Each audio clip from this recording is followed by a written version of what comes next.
Welcome to Birth as We Know It, a podcast that is dedicated to recognizing the many different ways that birth unfolds. I am your host, Kiona Nessenbaum. I have experienced birth as a doula, a student midwife, a birth assistant, and as a mother of 3 amazing children of my own. After attending over 140 births, I've realized that each birth experience is truly unique. So make sure you subscribe and join me as we are guided through many different birth experiences through the lens of the storyteller. Please be aware that some of these stories can be triggering to hear. So feel free to pause, take a breath, and come back and listen whenever you're ready. With that said, let's prep ourselves to dive deep and get detailed about what really happens in the birth space. As a reminder, this podcast is intended for educational purposes only and has no intention of giving or replacing any medical advice. All advice that is given on the podcast is from the personal experiences of the storytellers. All medical or health-related questions should be directed to your licensed provider. Hello, everybody, and welcome back to the Birth as We Know It podcast. Today, I am excited to have on my sister, Monae Munchrath, once again, because she has had a wonderful thing happen to her yet again, and she just gave birth to my niece earlier this year. So, without giving away all of the details, Monae, welcome back to the Birth as We Know It podcast. Hello. Glad to be back. I am super excited to dive into this because I know that your birth with Theodora, my niece, was way different than with Soren. Well, I can't even say the words way different. I just know that it was quicker for sure. So Yeah. Before we dive into the birth, let's go ahead and dive into the conception process with Theo. Like, was Theo planned? Was she an accident? Like, was she, super intentional? Was it hard, easy? Tell me all the things.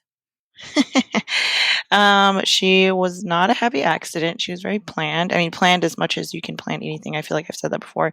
This time around, we had planned for Theo in June that we would start trying, and it took 5 months to conceive baby girl. And how long did it take to conceive Soren? 3. Okay. Yeah. So, I mean, with anyone that's trying to have a little baby, if it doesn't happen the first time, you start to panic regardless. I mean, it could be 1 month, it could be 12 months, it could be, anything in between. You're always just like, oh my God, like, is there something wrong with me? And you just get high stressed. Yeah. And that stress definitely contributes to the possibility of conception because your body responds to it. Yeah. And you keep telling yourself, like, don't be stressed out. But definitely, yeah, I was getting stressed. After the 3rd month, I was like, oh my God, maybe we're going to have to try IVF here pretty soon. Because I've heard from our friends that did try IVF, they talked to a doctor, and the doctor was like, don't wait till 6 months. Like, come in as soon as you're having a hard time. Could be because they're trying to make money, but also, that's just in the back of my mind when we were trying to conceive as well. But yeah, so 5 months. 5 months is definitely a good chunk of time. And so when you found out you were pregnant this time, what were your thoughts, feelings, and emotions? And how did you find out? Oh, yeah. I mean, leading up to that, sorry, I totally skipped this. Like, you had given me a lot of extra, what are they called? Ovulation and pregnancy tests? Yes, ovulation and pregnancy test. Yeah, you gave me a bunch. So when we decided that we were going to try, those were my best friend. I mean, I was doing that. I was tracking my ovulation on my phone. I was like, just peeing on the ovulation stick just to make sure that I was ovulating or I wasn't ovulating. So I was doing that. And I think that's why I was getting a little bit stressed out too, because my reaction to peeing on the ovulation sticks was just as intense as peeing on the pregnancy test. Cause I'm like, oh, I'm not ovulating yet. And then every day I'm like, is there 2 lines on here? Like, am I ovulating or not? So when we did find out, I took the ovulation. I was like, oh my God, I'm ovulating. We're doing this tonight. And then shortly after, I mean, I must have found out that I was pregnant like 2 days after I was pregnant, or even like the day of, because I was just like, I was peeing on these pregnancy tests every day after, basically. And then there was just like just the faintest line. And I was like, I had zoomed in with my eyes and bring it straight to my face. And I was like, is that 2 lines? I was like, it's 2 lines. Even the faintest line, it's like, oh, you're pregnant. And I ran downstairs and I told Sam, I was like, we're pregnant. It happened. And he was like, whoa. I mean, so he was like, all right, here we go. And then, a week after I took that pregnancy test, I took it again just to make sure. And the line was significantly brighter. And then I also peed on a stick that said, "You're pregnant," just so I can figure out how long it was. Mm. And it says, "You're 1 to 2 weeks pregnant." That was a week after I took the first pregnancy test. So I was like, oh, I must have been like, I was tracking for reals. Mm-hmm. So yeah, I was like, all right, we're pregnant. That's really cool. So how long did you Mhm. wait to tell people that you were pregnant this time? I don't remember. I really don't. I know you knew for sure that you were pregnant because I'm trying to think, because if it took you 5 months, I'm trying to do calculations with conception because you told us at the cabin in December. Oh, for Christmas. Mm-hmm. That's right. I did, because I was like, I don't even remember telling you guys I was pregnant. No, yeah. So it was like that Christmas surprise with the Christmas card. It hadn't been. We found out in September. Got it. Yeah. Mm-hmm. So we found out that we were pregnant. Wait, June, July, August, September, October. No, we found out in October. So it was like, we were. About the 8-week, 9-week mark. Yeah. When you found out you were pregnant with your second child, what were your thoughts when it came to Soren? Were you excited for him to be a big brother? Were you nervous? Were you afraid that you couldn't love another baby the same? Like, what were your thoughts? Oh, not nervous for Soren. Not even really excited for Soren. More of like kind of sad that he has to share us with somebody else. But then, on the back of our heads, we're just like, we love him so much that it's alarming to love one little thing as much as we do. And we even thought we need to probably bring in another little partner for him, a little human, and then just for us to kind of spread the love, because we didn't want to, like, air quotes, spoil him with our love. Mm-hmm. Because, it could happen. He could be a good spoiled, but still nonetheless spoiled. And then, single kids, they're kind of weirdos anyways. In our minds as, people that grew up with siblings, individual children to parents are weirdos. Mm-hmm. We didn't want Soren to be a weirdo, but again, definitely felt a little bit sad for him because he had to share us. Yeah. But excited to experience the newborn phase again, to experience just like bringing another life into the world again. Mm-hmm. So, yeah. Yeah. No, I understand that for sure. Like it's an interesting balance, right? Like you're sad because you no longer have that direct one-on-one relationship. Like you still have a single relationship with Soren, but it's different because you are spread thin. So you can't be that person for him every moment he needs something, because you're like, I know, baby, I love you, but I have to change your sister's diaper right now. Or I know, baby, I Yeah. love you, but I Yeah. need to breastfeed. Daddy's going to give you your lunch today, Yeah. And so it's definitely like a bittersweet feeling. And I think a lot of parents go through that transition of adjusting to being parents of more than one kiddo. Yeah. But so that was like our mindset when we decided to bring another life into the world, is just shower him with as much love as we have been and really enjoy him in the moments that we could enjoy him before, Theo came into the world. And then it is like now after the fact, I do get a little envious of Sam sometimes, and then sad, my husband, Sam, because I don't get to be with Soren, throughout the day. It's going to make me sad. Mm-hmm. But get to hang out with Theo. You're going to make me cry because I know Well, it. it's sad just thinking about it, because, he gets, I would like, he's really smart. So it's like he probably notices that I'm not around as much. And then Sam is like, his main parent right now. But he also is just happy, to be hanging out with somebody, regardless if it's mom or dad. And I just get to like hear him playing downstairs, or like Sam is dropping him off at daycare, and I don't get to be in those moments with him as much as I used to be. So it's kind of sad. But I get over it, because he's having a good time. He's not like, depressed or sad or anything. It's just me being like, oh, my husband gets to enjoy all of our sun still. And, I'm over here with baby. But again, I get to enjoy baby. Mm-hmm. And Sam is downstairs with a crazy toddler that's like, wake up, dad, when he's trying to sleep. Yeah. So it's just like, just life, right? Definitely a transition, and it's a hard Yeah. transition because a lot of the times we do, as like outsiders or people that are not parents themselves to multiple children, they view this as really focusing on the emotions of the child, in that new addition. But I think that it's important that you mentioned it is very sad because I can relate to that and having that feeling of sadness of being like, I don't get to partake in the things I used to partake in all the time anymore. It is sad, but then you do know that it's part of this transition and you love Theo as well, but it's just tough. It's like tough in the aspect of needing to just direct your time and energy at this moment right now to someone else. Yeah. And then to kind of counter that, sometimes when I need a little bit of Soren love, I leave Screaming Baby with dad so I can go snuggle Soren or read him read him a book. Mhm. And then I just hear Theo's crying her head off. Yeah. 'Cause she's probably hungry. Yeah. And then Sam will give her the nice shushes as he rocks her Yeah. until you get back. Yeah. Yeah, exactly. Yeah. Okay, so now that we've gone through some of that emotional transition into a parent of two, let's talk about what your pregnancy was like with Theodora.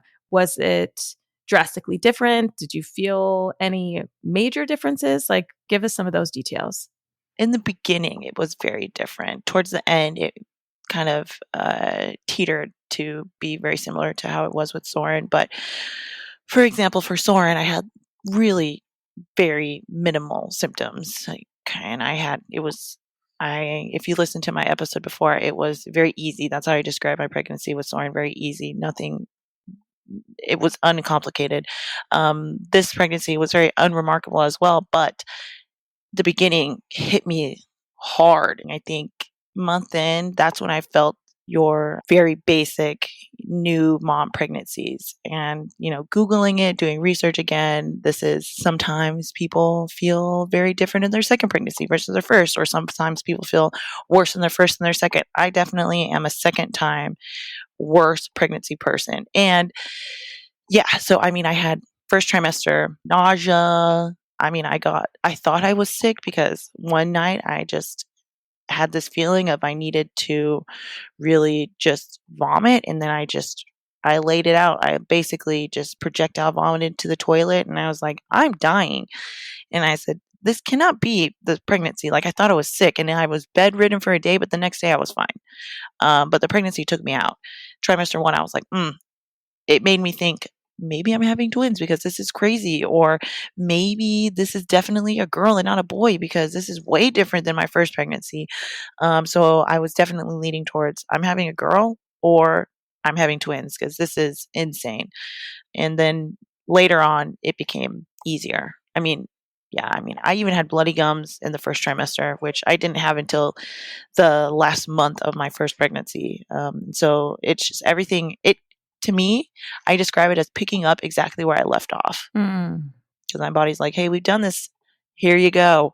Right. Man, yeah, I remember you talking about that like vomit situation because you were just like laying in bed or something and you're like, I think I'm going to throw up. And then you just get up and Oh, yeah. yeah. Barely made it to the bathroom. Yeah, that's crazy. It was disgusting. Yeah. So I was like, yeah, something's happening. This baby's crazy. She's killing me. Mm-hmm. At the moment, it or they are killing me. Mm-hmm. Yeah. No, it was she or them. She or them. Yeah. Yeah. So how far into your pregnancy did you find out that you were having a girl? When we did the blood test. Okay, so you did the NIPT test, which is like that Yeah. non-invasive paternity testing. They asked us, do you want to know the gender? And I said, yes, definitely. Tell me. Mm-hmm. I also wanted to make sure I was only one. Mm-hmm. Because, if there is testosterone in there and you guys told me it was a girl, then there's two. But yeah, that's when we found out we were having a girl. And that's when everyone found out we were having a girl because I took a screenshot. Mm-hmm. Yeah, passed it along. Yeah. I do think, though, that is an interesting thing to bring up is like when you do a blood test, it's not going to tell you if you have multiples just based off the sex. Like you still could have had two girls and be pregnant with twins. You're right. Well, no, because at that point I've already had my ultrasound. Yeah, that's right. So you did have your ultrasound, but if there was any Y chromosome in there. It just would have been a boy instead of a girl. Yeah. Yeah. Yeah. Well, you got yourself a girl, Mm-hmm. Theodora. Theodora Rose, yes. Mhm. And how did you come up with her name? So before Soren was born, and this is hilarious. So Theodora, I mean, it's a common name. I mean, it's a known name. It's not uncommon. We were watching Haunting on Hill House, and the daughter's name, they called her Theo, but her name is Theodora. And I was like, I like Theo. I was like, but we've already picked out our boy name, and it was going to start with an S. And I said, if we're going to have a girl, we'll name her Theodora. And if we have a boy, we'll name him Theodore. So we can name, because I like the nickname Theo. Mm-hmm. And so regardless of what our second was going to be, their nickname would have been Theo. And then Rose is my maternal grandma's middle name. And I thought Theodora Rose fit together. So tell me what it was like near the end of your pregnancy, and did you do anything different to prepare for your labor this time? So towards the end of my pregnancy, it was just uncomfortable. Your typical like third trimester uncomfortableness. Sleeping was uncomfortable, but I didn't really. I think the last 2 weeks, 3 weeks, I had like insomnia sporadically. It was more of insomnia, I think like once a week or something, and it was annoying. But again, they're just like, it's your body getting like preparing you for this baby. So I had a little bit of insomnia, and then to prepare, I definitely was not preparing for this pregnancy because I was thinking, oh, I've done this before. I kind of know what to do, but I'm having this baby. This is round 2. But then again, listening to everyone in the podcast, the women in the podcast, especially ones that transition into the birthing world, they talk about how they should have prepared to kind of, you can never prepare too much, right? Mm-hmm. And then, so just going based off of what I've heard women say in the podcast, I was like, you know what, maybe I should be, because I was physically preparing, but I wasn't mentally preparing. And so I decided, like, I took a month off of work before baby was here, and I decided to really just cram in that last month of just updating my knowledge about, the baby coming, and then like really prepare myself, trying to mentally prepare myself to like push and deliver and coping mechanisms. But just because I really, my first pregnancy, I was preparing and I was over preparing. And then this pregnancy, I really wasn't preparing at all. So the last month, I was just like cramming for an exam that I was going to take, basically. And so that's how I did. I just crammed. I took a lot of virtual classes. I think 4 virtual classes. Yeah, in the last month. Yeah, it was crazy. I mean, and it's still, I mean, it's good to get a refresher because it's all the same information, and all of these classes really overlap again with the same information.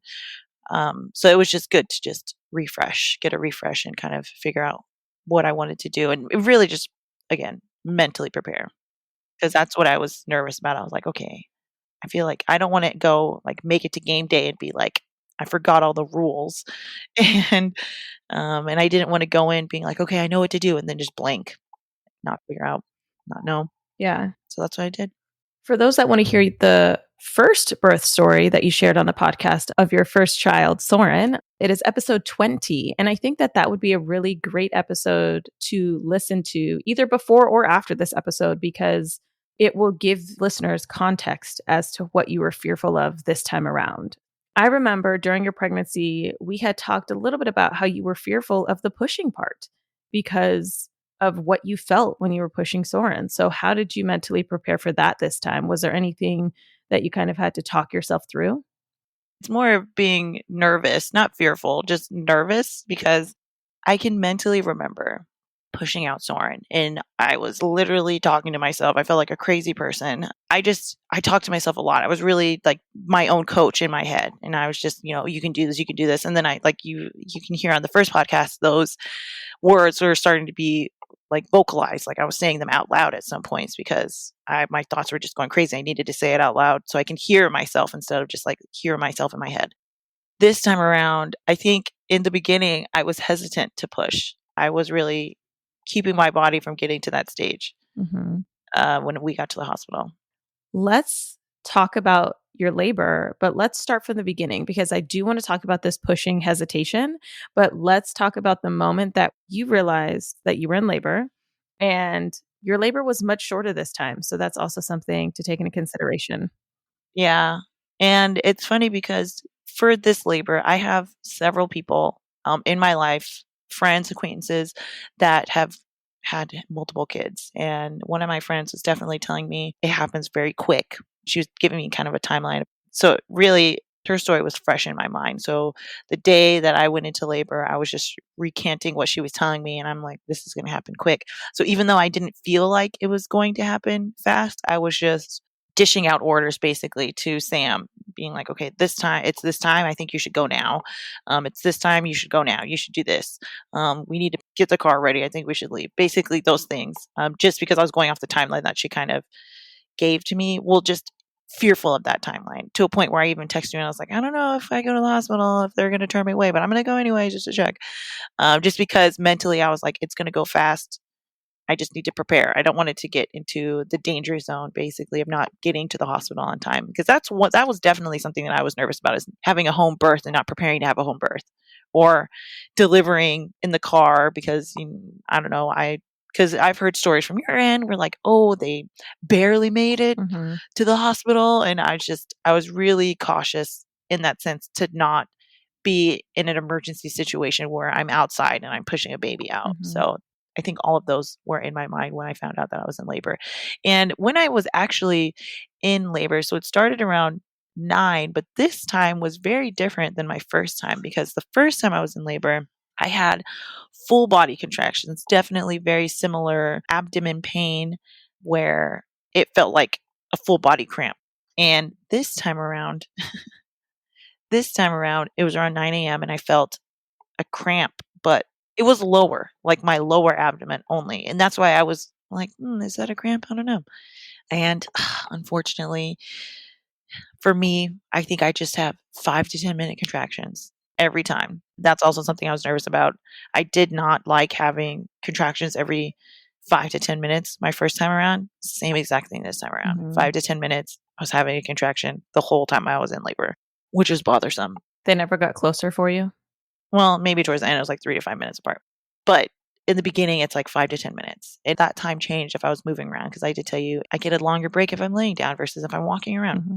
And so I felt something under my belly, lower abdomen. And I was like, is that a contraction? I'm not sure. And then it happened again, like 10 minutes later. I was like, okay. But at that point, I forgot about it. And I was like, oh, is that a contraction again? And then the third time, I was like, oh, this might be a contraction. I don't know. It was like slightly uncomfortable, but not nearly enough to be like, oh, that's a contraction. I'm like, maybe these are Braxton Hicks. I don't know. And my mucus plug was not gone. That's why I was also confused, because the first time around, I lost my mucus plug and then I started having contractions almost like an hour later. This time, no mucus plug. So I was like, maybe these are Braxton Hicks. And I was telling Sam, I was like, I don't know, because I got Soren up, and then Sam was sleeping in the guest room because I snore a lot when I'm pregnant. So he was taking a break and he was sleeping in the guest room. So I went in there with Soren after I got him up. We were hanging out, and I was like, yeah, I think I might be having contractions, but I don't know. I was like, I'll keep you posted. And he was like, okay. And then I just went about my day-ish, still having these things. And then we had a guest come over, and I'm like, I don't know. I think I'm having contractions, but who knows? But at this point, I'm like, if I am having contractions, I need to make sure my go bag's ready. I want to make sure that this house is kind of clean, because if it's go time, I just want to come back to a clean house. Mm-hmm. So I was doing a little bit of stuff just in preparation, like this might be something. And I think around 11, I was like, okay, I just want to lay down a little bit, because at this point it was like, like it was bothersome, like annoying Mm-hmm. bothersome. And I was like, okay, maybe if I just lay down, they'll go away. I was like, this has to be contractions. And then I started to notice a little bit of a mucus plug come out. Not even, it was like a tinge of pink. Mm-hmm. I'm like, okay, these are contractions. And then I was telling Sam, all right, you know what?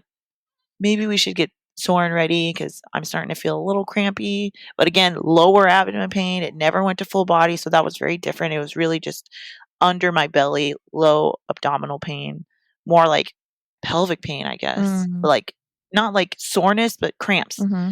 It was strange. And then I was telling Sam, I was like, you know what? Maybe it's time for you to take Soren to my parents, because he was going to my parents' house, our firstborn. And I was like, okay, maybe you could take him because I don't want it to be too late. And at this point, I had called the midwifery center where I was supposed to deliver. And they said, well, if you're having slight cramps, like just if anything changes, let us know. If you feel any pain, if whatever they had said, there's like 3 or 4 other things. And I was like, okay, but I hung up and I was very confused because pain is different for each person. Mm-hmm. They're like, if it becomes painful, give us a call back or like head in. And I'm like, well, I don't know what other people's tolerance to pain is. I was telling Sam, I was like, I don't know what they mean by pain. Oh, and another one is if you can't talk through your contractions. So at this point, I was always counting to see if I can talk through my contractions because they lasted about 25 to 30 seconds. So I would count up to that point and I could talk through every single contraction that I've had the whole time I was in labor. So I was like, okay, that was dumb to even say if I can talk. But the first time it would have made more sense because I couldn't really talk during some of these contractions during my first time. But this time around, I was really actively talking. But there was one point where I was kind of just like counting and kind of dozing off a little bit, but also still counting, getting lost in my head. And I was like, "Ugh," like that. And I was like, oh, maybe that was pain. And that's when I was like, okay, I think it's time for you to take Soren to my parents' house because I think that gets considered pain. But that only happened a couple times and it didn't happen until I was delivering. But then I was like, yeah, that's a good transition point for me, I guess. Mm-hmm. It was just a guess. And Sam's like, okay. So he got everything ready. He took Soren. Thankfully, he did leave around 12 because it took him 2 hours to get back because it was Friday. Traffic, yeah. I was like, well, thank God you left. Because he was like, I'm not going to be back till 2. I was like, oh, wow. Good thing you left then because who knows how long it would have taken you to get back. And so anyways, I was having contractions here and I thought, you know what? I haven't eaten at all today and I'm kind of hungry. So maybe I should get up and go get some food. And so I was making food and I was talking to my brother-in-law because he was here at the time because he was coming to drop stuff off. My husband's like, don't leave just in case there's an emergency. Well, I was annoyed by that because I was like, okay, well, now I'm feeling like I'm having contractions and I'm going downstairs to make myself lunch. And now I feel like I can't have a contraction downstairs without him freaking out. So I was like pretending not to have contractions while I was making myself a sandwich. But then I'm like leaning over the counter and I'm like, do you want a sandwich? You want me to make you a sandwich? And he's like, no, I'm fine. I was like, okay, you don't have to stay here. Cause like in between contractions, I'm like, oh yeah, you don't have to stay. Like it's totally fine. I'm fine. And plus he lived super far north. So I didn't want him to get stuck in traffic for him leaving. And so eventually he's like, yeah, okay, if you're fine, I'm going to leave. So he was leaving and I was like, thank God. So I'm like leaning on the counter. I'm like, oh, and I can have like an actual contraction without worrying about being in my space. But then I also didn't want to go through my whole laboring upstairs like I did last time. I was like, maybe I can walk around, get some air, not stay in like a little cave. Mm-hmm. But after I made my sandwich, I came back upstairs because this was my comfort zone into my bedroom. And then I couldn't even eat. I had like 2 bites and I couldn't even eat it. And I'm like, yeah, I'm in labor for sure because I can't even eat. And I'm trying to force myself to eat the sandwich. Sam comes home. It's 2:00. He was home for probably 2 hours ish. He's tired because he's been up all day with Soren since like 5 in the morning. He's been through traffic. So he's laying down and I'm laying down and he's trying to fall asleep. So I let him sleep for like 45 minutes ish. And I'm just still thinking in my head, like, when's a good time to go? And that's just me in my head thinking, I don't want it to be too late. I don't want to get to the midwifery center too early because I don't want to get pushed away, right? I mean, this time it's only 20 minutes away. So I wasn't thinking about traffic. And I'm just thinking, oh, it's still 20 minutes away. And I don't want to drive all the way over there because I hate being in the car when I'm like in labor and then have to come back home. So I'm just thinking of all this. And then I have a contraction, but then I start to feel pressure on my butt, Mm-hmm. which I didn't feel the first time around. It immediately concerned me. I didn't feel like I had to push, didn't feel like I had to go number 2, which triggered some alarm bells. And I'm like, you know what? I'd rather be safe than sorry. Go to the midwifery center, get checked, and be like, oh, hey, it's not even time for you to come in. Or be like, oh, hey, you're 5 centimeters dilated. Come on in. I'd rather get turned away at this point than have an emergency. So Sam's getting everything ready. We go into the car. I sit in the back this time instead of the front seat because I wanted to lay kind of down on my side because I did not like sitting up. And we got a towel, put it down. Car ride was hell. Again, it was the worst thing ever. I absolutely hated it. But I was trying to also be not as judgmental of Sam's driving because it's not his fault. And we took the back roads too, so we weren't even on the freeway, and it took 20 minutes, so it was still good. But thankfully, we had no traffic because it was 4 o'clock at this point, 4:30. And I'm like, wow. Got to the midwifery center. They give you like these steps to get into the door and stuff. And we are calling them, and then they're just taking a long time. We get to the second door, and they're taking their sweet time to get to the second door. And I'm having I had 2 contractions at this point. I'm like, what, do they not care that I'm having contractions out here and I'm standing up? I'm kind of leaned over, and I'm like, oh, they just don't care about me. I'm just out here having contractions, and they don't just want to take their sweet time to open the door. Anyway, so let us in, and they get me to the triage room, and the midwife checks me very forcefully, I feel. I'm like, dang. She was just up in there, and I'm like, wow, be gentle. Right. But she was like, whoa, you're 9 centimeters and something. It was 9 plus 1 something. It wasn't like 1 inch. It was like 1 fold, 1 something, whatever they're saying. 9 centimeters plus 1 station. Something like that. So it's a pelvic bone placement of where baby's head is. 0 is like even, right? Like it's not beyond your sit bones, and plus 1 is like the next level out, which means she's prepping to come into the world. Oh, yeah. Yeah. So it was that. So they were like, whoa. And then she was telling us like, well, unfortunately, you can't give birth at the midwifery center, which was annoying because we wanted to try to get a different birthing experience versus the first time, which was in a hospital with a midwife, which is still beautiful, great. I loved it. No complaints. This time I was like, maybe we should try a midwifery center, more natural, more calming, just to avoid, oh, my baby, just to have a different experience. Because giving birth at the midwifery center, you didn't need to be hooked up to an IV.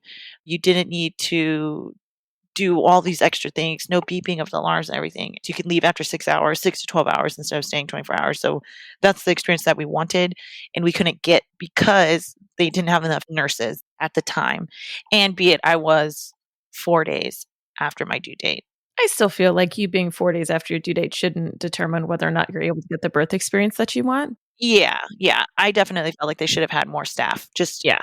And you called ahead of time. Like they could have told you. Yeah. Well, they did. Okay, good. Yeah. And they also sent a voicemail, which I didn't get. And they were like, hey, we don't have staff. Go straight to the emergency room, because it was across the bridge. Because the midwifery center is connected to the hospital. Right. Just in case there's any emergencies, you can just go to the emergency room. They're like, hey, check in at the emergency room. We don't have the people.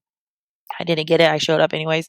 And they let me in. They're like, oh, yeah. But they're like, hey, we don't have enough staff for you to deliver here. So unfortunately, we have to take you over to the labor and delivery place at the hospital. I was like, no worries. And they're like, by the way, you're 9 centimeters dilated, so we got to get you in now. She was really cool, calm, and collected. And then I felt like this is exaggerating, and it's not like as it was. But after she left the triage room, it's basically like hearing their little shoes squeaking all over the place, because it was like, they're like, we gotta get going right now. We gotta get going. She's gonna deliver this baby. Yeah. So they were just like, I can hear her like just talking really quickly to people, and she's like on the phone. She's like, I'll be back in 2 minutes, and then she's like, pew, like she's rushing off. She's like, people are like yelling down the hallway, and I'm like, oh wow, I like you can't hear them beyond the curtain. Yeah. I'm just like, okay, so this is serious. And I mean, I didn't feel like I was gonna deliver right now, but they were just like, we don't want you to like give birth in the elevator. I was in there for max 10 minutes. They were coming in and out and like giving me paperwork and stuff, not to sign or anything, but giving me stuff to take with me. And this nurse, she's like, okay, Sam's like, okay, I'm going to go get some stuff out of the car. And she's like, you better run because we're going to leave here. And then they actually wheeled me out. They were going to leave him. And then if he tells his story, it's a whole thing about, again, the doors are locked. So when he left to go get some stuff and come back, they weren't letting him in because they are like, we don't know you. We haven't seen you. He's like, I was just in there. My wife is in there. They're like, what's her name? She's not on the list. And they were just like, but yeah, it was a whole thing. He was very upset about it. But when he got in, we were at the elevator. So he just came to the elevator and went up with us. But they were pushing fast. She was just like basically speed walking with me. These little floor bumps when you're going between doors. I'm like, because she's like going so fast. I'm like, damn. You're just like when you're driving in a car and going over a speed bump, and it's just like, go, yeah, like extra, no slowing down at all. Yeah, no, she's just like, we got to get you to labor and delivery. And I'm like, okay, Jesus. I mean, obviously I exaggerated because it's not that bad, but that's how it felt, especially being as pregnant as I was and as far along as I was. It felt like I flew over a speed bump and I was just like hanging on for dear life. Jesus. Oh But gosh. yeah, they were moving, which is so funny. 'Cause I'm like, oh, dang, okay, I guess it is go time. So we get checked in. We check in about 4:45 or something like that. And she was born at 6:24. Thankfully, I didn't have to get an IV. So they tried to make it as similar an experience to giving birth in the midwifery center as they could. So I didn't have to get an IV. They asked me if I wanted an IV, and I was like, no. And they're like, okay, well, we still have to ask your midwife. She was like, no, she doesn't need IV. I was like, great.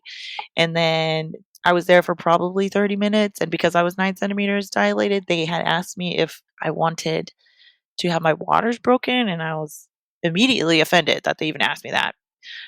Because I was like, no, like I'm 9 centimeters. I've been here for 30 minutes, like almost like probably 45 minutes to an hour at this point. I'm like, no, I don't want my water broken. Like it's going to break.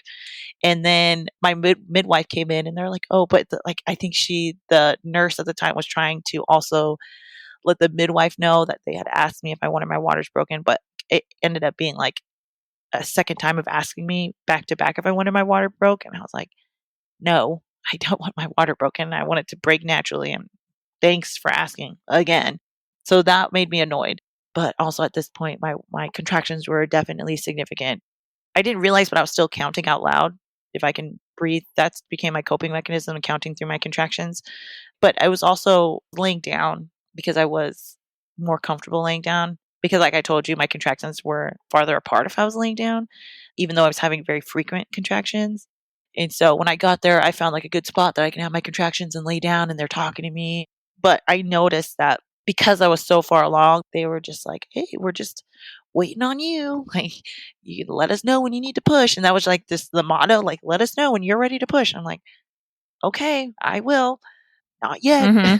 But then I realized after, because I was just looking back, it's like when someone is far along as I am, they're just like, it was me basically holding it up. Like I was like prolonging the inevitable basically. And I realized that at one point. I'm like, okay. Because I was like, the next stage is pushing. So I'm just like, no, I'm just gonna stay right here for a second because this is comfortable. Or I'm gonna walk around or I'm gonna do this. And they're like, well, let us know when you're ready. It's just on you now. And then I realized I was getting annoyed with them telling me that. But then I was like, it is. I guess I was like, it is me. I can be doing things to help this go along. I'm so far along. I can do something. And so I was like, okay. It's like, man, maybe I should just change. Like I changed it to my delivery gown and I had a couple more contractions. And then they asked me if I wanted to have my water broken. I was like, no. And they're like, well, maybe you can sit on the toilet. And I was like, okay, you know what? First, I'm going to try to poop Mm-hmm. because I feel like I have to poop. And if my water breaks, it breaks. And then, it's go time. But if I have to poop, I don't want to poop later. I want to poop now. So I went in and they were like, okay, go sit on the toilet. But I sat on the toilet like regularly instead of turned around. and, and they were like, okay, do you want the door open or closed? I was like, open. Then I was like, I think I'm going to go poop. So I started to close the door a little bit, get some privacy. And then I got up and I was like, okay. And then I had like 1 or 2 contractions out of the restroom. The midwife came in. She was like, let us know when you're ready to push. I was like, okay, maybe I'm gonna just some squat things. So I started like having a contraction, but like leaning left and right, and then did a little squat to kind of like help the contraction come along. And then I did a little squat again and did a little contraction. And then I was like, okay, maybe I'm going to sit on the toilet again. But this time I'm going to do it opposite. And really, because when I was doing the squats, I was like, maybe, I can help like push. Because last time when my water broke, I kind of did a contraction and push. So I was like, if I'm going to do that, I want to sit on the toilet because I don't want to spill all over the place. So I sat on the toilet, had a contraction. And then Sam came in and we were talking. And then I had another contraction and then my water broke.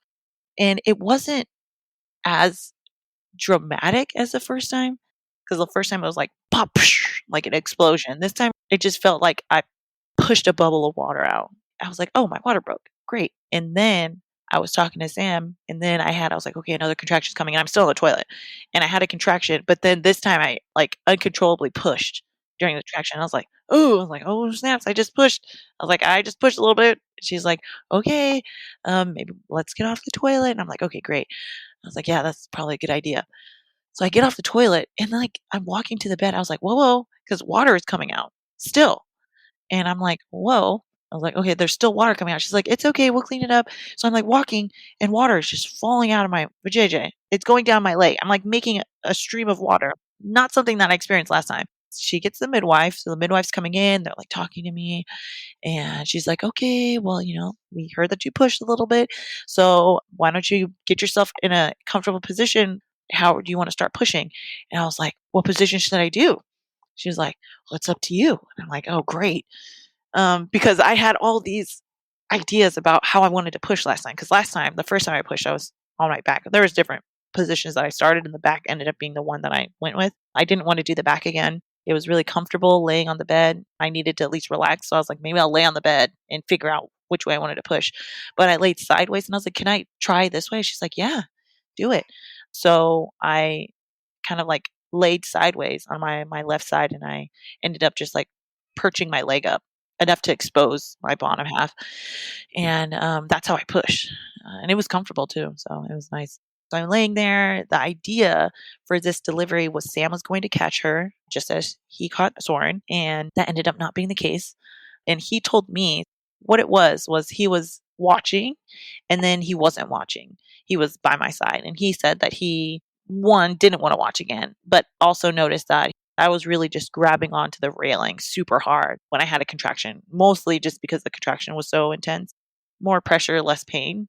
But he said I just looked so alone. So he decided that he wanted to just be there, and he was like holding me, and he was in my comfort space, and really just which I really appreciated because it made a difference that he was next to me versus not.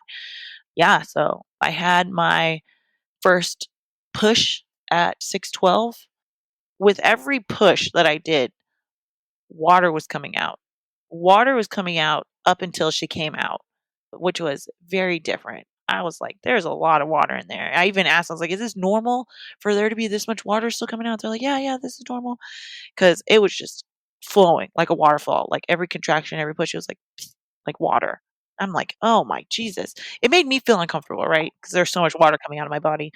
Um, and I couldn't even tell you how many times I pushed, but there was a point where it was challenging. I mean, it was very hard, and the moment I was like, "I don't ever wanna do this again."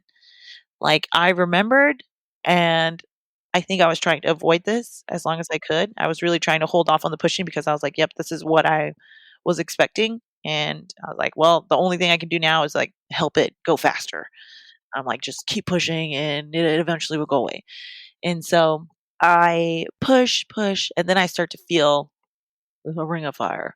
And that's when I was trying to make my face not scrunched. I'm like really going hard, trying to remember to keep my head down, which I did the whole time because of the way that I was laying. The only thing I could to get pressure was to put my chin down to my chest. And then I'm pushing, and it's intense. The ring of fire is getting worse, and I'm just like, oh. And at one point, the midwife tells me to just slow down. She's like, whoa, whoa, whoa, slow down, slow down. Let your body naturally stretch because her head was like right there. I really appreciate this midwife because she was kind of, it felt like everything she was saying is what was happening to me. She was telling me, like, go ahead and give it a push. She was telling me, like, telling me to slow down because let my body naturally stretch. And at that point, when I slowed down, I had a really like a significant break in my contractions, because it was happening back to back at that point. And then there was a break. It felt like forever. Who knows how long it was, but it felt like I had a significant time. And I was just kind of relaxing. And I even felt my body just relax. And she was telling me, she said, "Okay, it looks like you're relaxed now, and we just want to slow it down. And your body is giving you this nice little break because your next contraction is going to be really intense, and your baby's going to come out in probably 2 to 3 pushes afterwards." So I'm just like, no, but also yes, but I'm like, oh God. So I'm like, okay, take a break. I'm going to let the contraction come to me basically because she's telling me all this. And I'm like, oh, before that, she asked me a question that I don't even remember what she asked, but I had to think about it. But I could hear her asking me a question. And this is where it's good to have an advocate to really answer for you, because I heard the question that she was asking me, but I couldn't vocalize it. And I was also thinking about it. And she asked me again. And because I was still processing it, I felt like I had to reprocess it because she asked me the question again. And I didn't know what I wanted at that time or how I was feeling. I don't even remember what the question was. Something that I wanted to do if I needed to do it, but I couldn't answer because I was thinking it. And she confused me by asking me again. So I had to reprocess it. And then she just didn't ask again. And then I just forgot. But she did ask if I wanted a warm compress on my butthole. Mm-hmm. And I was like, yes. Immediately, I was like, yes. She's like, okay. And it felt amazing too, because I was like, oh, like relief. And also, the first time I gave birth, the midwife eventually like put her like fingers and put pressure like in that area, like the perineum, butt area, just to counter pressure it with the baby coming out, which I thought was God's work because it was amazing. So when she asked if I wanted a warm compress, I was like, yes. And it was same thing. It felt amazing because I didn't feel like my butthole was going to come out of my body. Right. But anyway, so I had this break, and then a nurse, she comes to check baby's heartbeat. She's trying to find like the spot where she's at, and I feel like that triggered a contraction to happen. So I was very upset that she bothered me in that sense. But I mean, the contractions came like bam, bam, bam, and God, it was awful. It was so awful. The first contraction was insane, like ring of fire exploding. Oh, during that break, the ring of fire subsided, right? I almost couldn't feel it because it got to a terrible point and then it went back to the beginning point, Mm-hmm. which I was like, oh, it was relief, but there's still pain, but it wasn't as crazy. So it felt fine ish. And then it just came back full force. I pushed.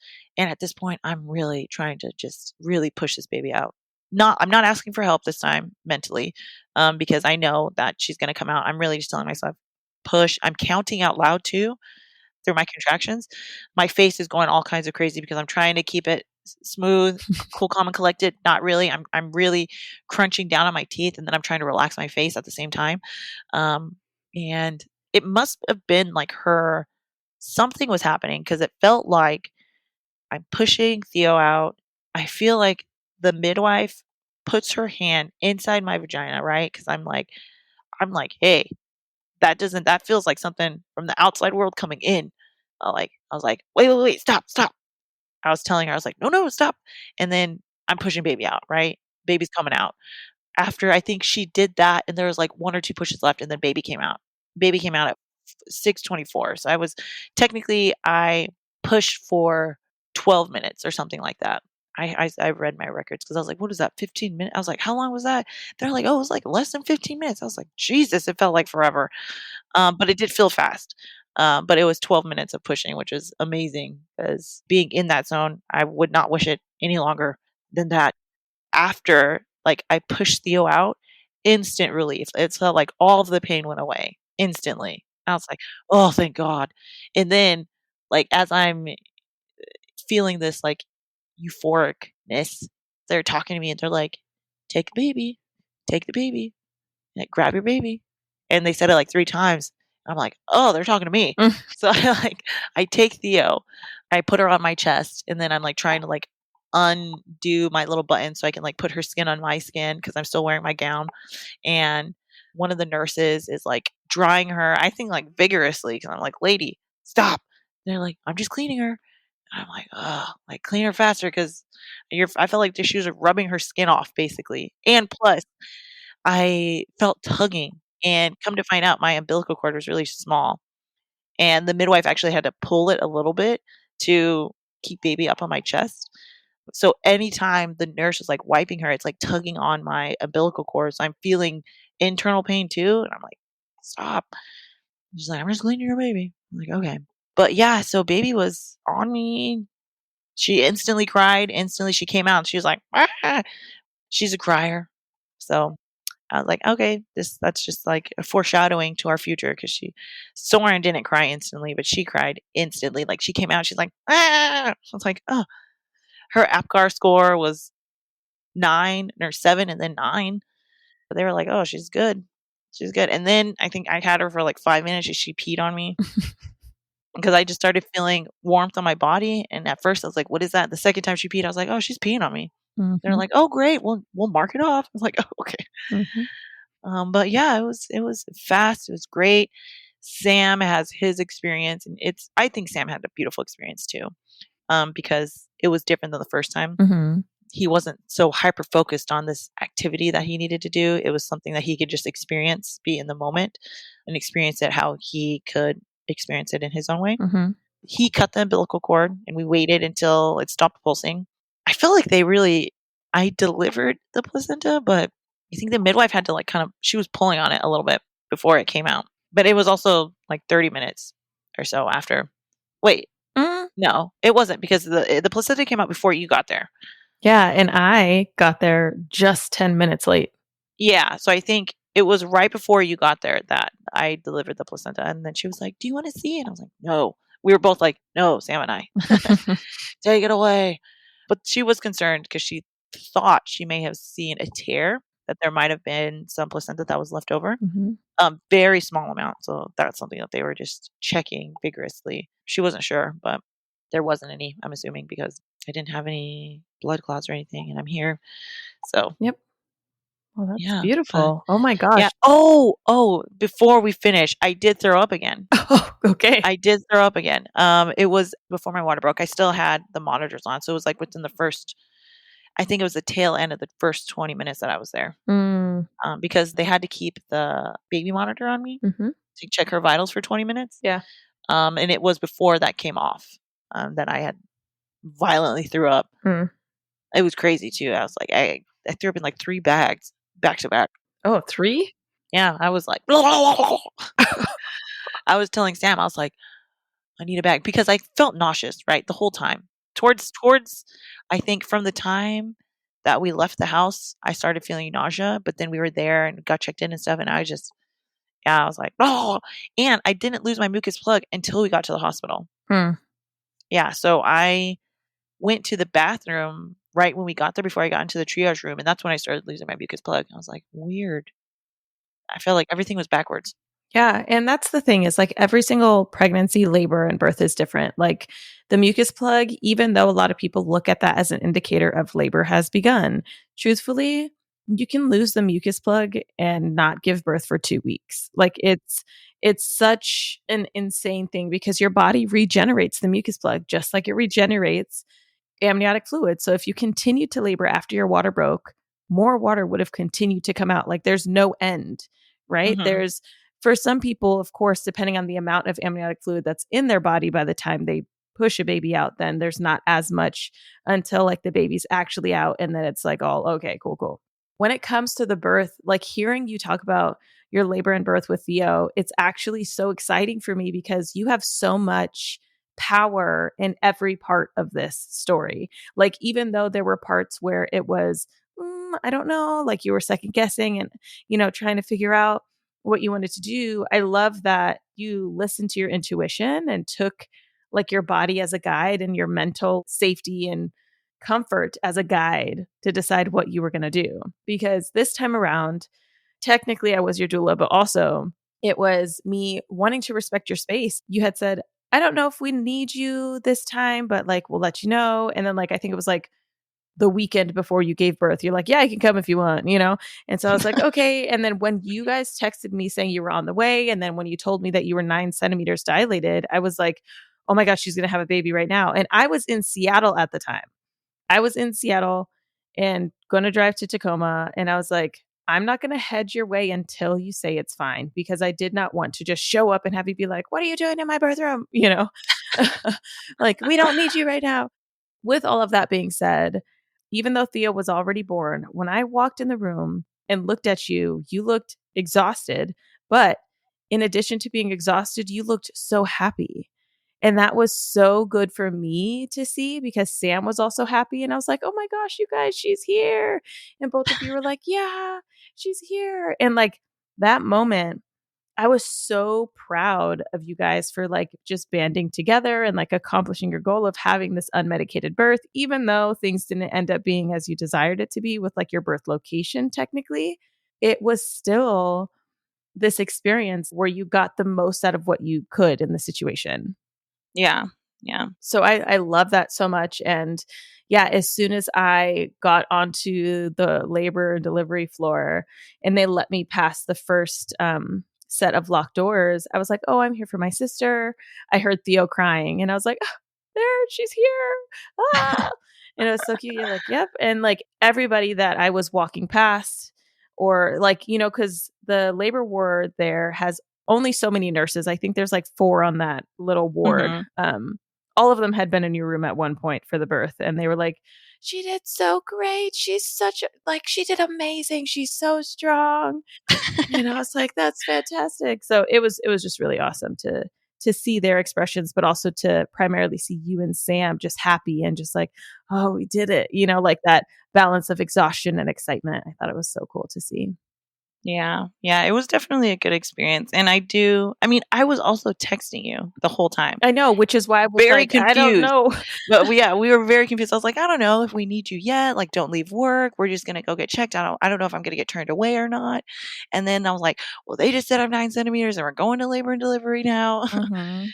Which is crazy to think too, because that's still something that I think is just mind blowing because from the point that I started labor until I went to get checked, I didn't feel like I went from 0 to 9, right? I didn't feel like when I got there that I was 9 centimeters at all, which is crazy. And then to think that, I was going to give birth in like an hour and a half later after Mhm. checking in, I'm like, no, I had no idea because I thought I had more time. But I'm glad I was I was on point with everything. I was like, okay, I told Sam to leave at the right time. He got home at the right time. We left the house at the right time. Mhm. I think, it was just a blessing that everything turned out the way it did. Yeah, I agree. Everything definitely lined up just as it should. And, you were still within the safety zone in every area. Like Hmm. you weren't home alone for very long. Sam was there quickly after his brother left, and you were just on top of it. And I personally think that you were potentially dilated to maybe like a 3 or 4 before your labor started because of how late you were in pregnancy. Yeah, definitely. So that plays a part, but your body was also like, "I'm ready for this. Like, let's do Oh, this." yeah. Yeah. Yeah, my body's like, "Yeah, it's go time now." I'm like, Mhm. "Oh." Mhm. But also I think at the back of my mind, because I was hoping that she was gonna be born 4 days late just because I did read, like, I did look at Soren's due date, and he was 4 days late as well. Mm. For some reason, St. Joseph's put on Theo's report because they have his as well, Mhm. his, like, due date, that he was 5 days Mm. past due, but it's not because on Overlake, it's, like, 4. Mhm. So he was 4 days past. I think my baby's just come 4 days overdue. Yeah. Yeah. They just need that extra 4 days. Um, Plump up a little bit. yeah. Now, Yeah. one thing I do wanna touch on is the size of Theo. So Soren, Significantly smaller, yeah. yeah, because Soren was how much was He was Soren? 9 pounds, 1 ounce. He was a big boy, and his head was in the 90th percentile. Mhm. And then Theo was She was 7 pounds, 11.9 ounces. mhm. Mhm. Yeah. Yeah, so she's a little baby. A smaller baby. She's not little by any means. She's just as long as Soren was. Yeah, she's just as long, but she was a twig. She's so skinny, little baby, and she curls up like just this tiny little ball. She really just tiny thing, and I think that's why I didn't tear when I pushed, so I didn't have any stitches where I had, a second-degree tear with Soren, probably because he was so big, so recovery was nice. I didn't have to get stitches, which was awful, like, the stitching part, after birth is terrible. Not as bad as delivering, but it's still like, you have all this pain and then you're getting more pain after. Right, because you weren't medicated for either of them. Yeah, and so it was great not being touched down there after. There's like they just reviewed, placenta came out and all dandy. I was left to my own, you know. My body was mine at least for a little bit. So that was nice. Um, yeah, Yeah. we got to leave at 6 hours, which is also like a terrible thing because it was good that we got to leave 6 hours because I was like, I don't wanna be in the hospital any longer than we have to be. The con to that, it was midnight when we left. It was like 12:30, so we were exhausted. Sam was tired, Mhm. right? And so he was trying to get a couple hours of sleeping in, but the nurses kept coming in and checking on me, and, like, this thing just kept beeping. We didn't even need it, so, like, every 15 minutes, we had to silent the machine because the nurses weren't coming in here, and that thing would have beeped forever. Were you But talking about the baby bed? yeah, the I heater. remember I had to silence it a couple times when I was there. Yeah, Mhm. yeah. So leaving at 12:30 what sucked because it was so late, and then we had to, like, put her in her car seat and at night. It was a lot, but we did get to come home. Did get to sleep in our bed with her, sleep, air quotes, just be in our own space, very quickly after she was born, and it was nice. We had someone watching our dogs, someone watching Soren, so we got to kind of just come home and just acclimate, until the next day that they came. That was nice. And, I didn't have to have an IV, which was nice because that was horrendous trying to get that the first time. Um, and I didn't have to get a Pitocin shot after either, which I really appreciated, is they did try to make it just like a very similar experience to delivering in the midwifery center as they could at the hospital. I appreciated that.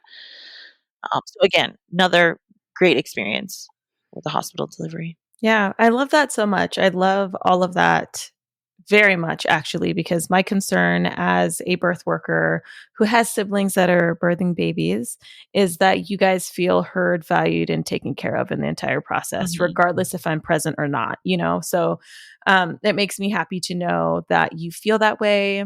And let's touch on postpartum, actually. Like, how are you Mhm. doing now? How old is Theo right now? And, how are you feeling? Good, actually, good. I think this time around is a little bit easier because obviously we have a toddler, we have a 2-year-old, we have a baby, but, we're kind of, I think naturally the responsibilities between parents. Sam focuses a lot more on Soren because Theo needs me more, and her sleep is just kind of crazy. So it's been good to be able to focus on her. And then also, we have Soren in daycare 3 days a week. So he goes to daycare. So Sam is able to catch up on some sleep. And then he'll also take baby, so I can sleep. And she takes really well to the bottle too. So whenever he has her, and if I'm not awake, he'll just get a bottle for her. We do breastfeed. So I've pumped breast milk so he can do that. But yeah, it's been good. I think postpartum has been good. No postpartum depression. This time around, it's been nice. We've had a lot of help. We've had family come and they cooked. So we have a lot of frozen foods. We don't have to worry about dinners or even lunches. It's kind of all prepped out for us. Even still today, we have tons of food that we're still like being able to eat. Like we've had family come over that have the first couple of weeks took Soren so we can kind of like learn our schedule with baby and just be in the moment with baby and while Soren is still being taken care of. It's been good. It's been great. And it's really, like many people that have villages, it's nice to have a village to help, transition to this new family dynamic. And Theo is 5 weeks. She is 5 weeks at this point. So Yeah. Still a little tiny little bean. she's still a bean. Yeah, we just moved her up to diaper 1. Ooh, Yeah. But she's still in newborn clothes. So nice. she just has a lot of poop, Yeah. a lot of blowout. Not a blast. Good. That means she's eating well, she's growing well, Yeah. and she has two amazing parents and an amazing big brother who loves her dearly and will develop an amazing relationship with her as time goes on. Let's hope. Yeah, yeah. He's a great big brother. He's more like after he sees her all the time. Like just today, he's been calling her my baby. Mm. He's like my baby. You know how he goes like my mom when Mhm. he argues with Nakoma and Katana. He's like my baby. I Mhm. was like, okay, that is your baby. He's like my baby. Like, yeah, and he tried to pick her up today too. I'm like, whoa, chill out. I mean, he can like lift her, but her head will like lay down. I'm like, okay, let's relax. Yeah. Slow down. That's cute, though. He's gonna definitely fill that big brother protective role in the future. Yeah. Yeah, definitely. So it's been a good experience. Yeah, definitely, I would say this is different than the first experience, but it's just a new birth experience that I've experienced. Yeah. Yeah. Yes. Very different from the first experience, which is good, having differences, but then also just embracing the fact that it's a new chapter. Yeah, yeah, new chapter. One thing that I wanted to, like, touch on is creating my birth plan. I don't even think I needed a birth plan at this point because when I went from going to deliver in the birth center to delivering in labor and delivery, I don't think anyone even looked at my birth plan. It was Mm. more like they didn't have enough time to review. They're like, "You're having this baby, and it's going to happen however it happens." Mhm. You know, still went in like, "I don't want a episiotomy. I don't want any interventions. I want to do this as natural as possible." And thankfully, it was natural, like 100%. No interventions. Unmedicated, yeah. Unmedicated, no needing anything special, which is something that I always have a hard time going, like, thinking. I think I freaked myself out before going in with that. But yeah, beautiful birth. Yeah, when it comes to like a birth plan, this is why I also call it birth preferences, right? Like I would say your birth plan itself maybe wasn't followed to a T because the providers didn't have the opportunity to look at it, but your preferences were still considered. Like Yeah. no IV, unmedicated, not having your waters broken. Like those are preferences, which is why I think even the term birth plan is tricky because you can plan to birth in one place, for example, your story, and have that not follow through. And so one way to go around that is, having a physical birth plan or preferences sheet printed out with you in your birth bag. That could be an alternative to like, you can just hand it to the nurses if it matters that much to you, right? For Yeah. you to be able to prepare for the unexpected. But I think that, like I just said, even though your birth plan wasn't followed to a T, your birth preferences were absolutely considered at this time during this birth. So, Yeah, it was great. yeah. Well, awesome. Awesome. And so mentally and emotionally, you feel stable, secure, happy, fine? Or do you think you're experiencing some blue days? No, blue days. I think the only blue days that I feel is when I'm tired, Mm-hmm. Mm-hmm. when a baby has not been sleeping at night, or she'll wake up like every other hour, and I'm waking up every 30 minutes or not even going to sleep. She's got this thing with her that, I'm like, okay, I think she's down for a long time. I'm gonna like actually like calm down, lay down, close my eyes, and I'll like be like, okay, if she's got 15 minutes to wake up, if she doesn't wake up in this 15 minutes, she's probably gonna sleep for 4 hours total. Mm-hmm. 15 minutes goes by, lay down. I'm like, okay, she's gonna be gone. She's done for a little bit. So I lay down and she's like, but it happens every time.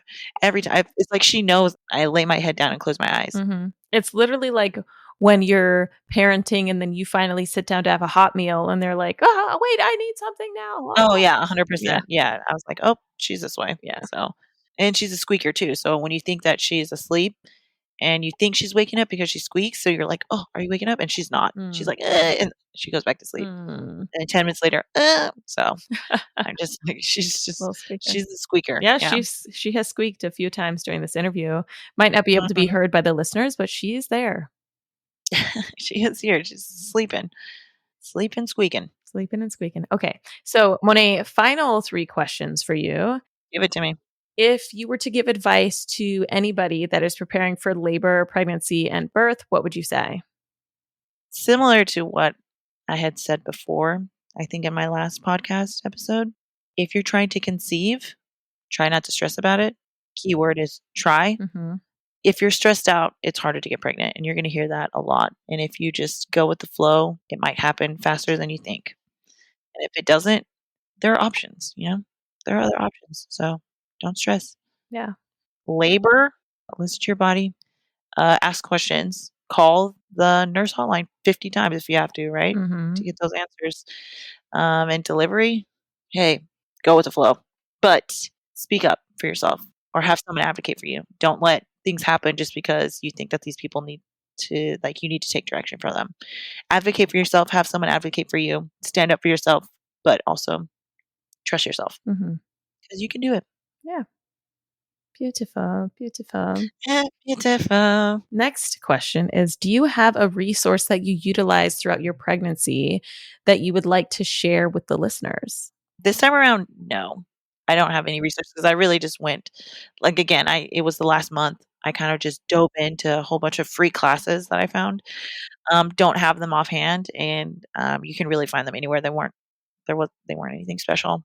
So just utilize the free resources that you have access to in order to better prepare. Yeah, that's great. Yeah, because it was just a refresher for me, and I'm glad I did because it was really me trying to just mentally prepare, which I think was better than going in cold turkey. Right, right. Yeah.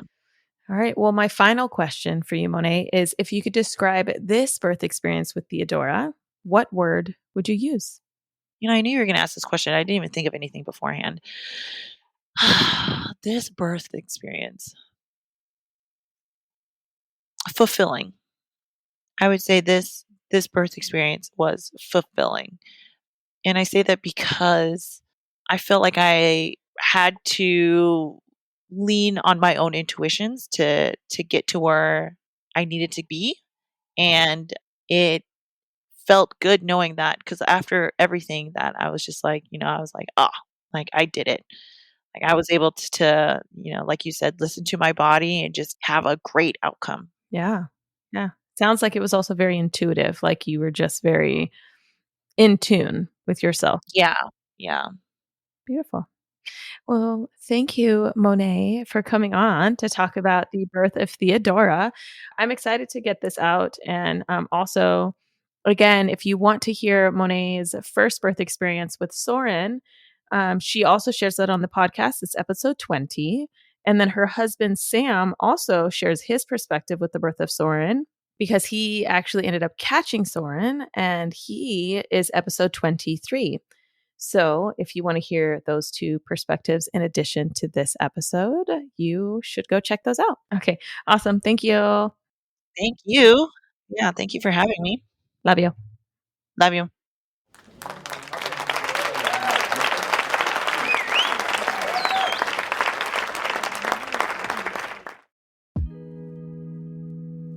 Recording the second episode with Monet was actually a lot of fun, and it also opened my eyes to the feelings that she had as she transitioned into being a mother of two.